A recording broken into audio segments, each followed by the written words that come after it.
நிச்சயமாக ஓவியா, தென்காசி மாவட்டத்தில் முதியோர் காப்பகத்தில் 4 பேர் உயிரிழந்த சம்பவம் பெரும் பரபரப்பை ஏற்படுத்தியுள்ளது.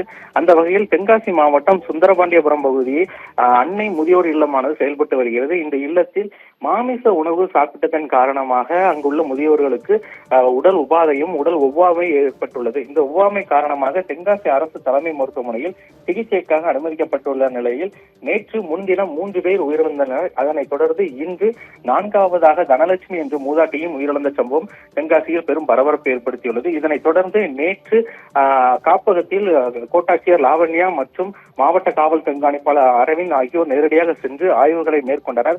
இந்த ஆய்வுகளின் அடிப்படையில் முதியோர் காப்பகத்தில் உணவு அருந்திய அனைவரையும் சிகிச்சைக்காக தென்காசி அரசு தலைமை மருத்துவமனைக்கு தீவிர சிகிச்சை பிரிவு அனுப்பி வைத்து மேலும் அந்த காப்பகத்திற்கு சீல் வைத்து நடவடிக்கையை மேற்கொண்டுள்ளனர்.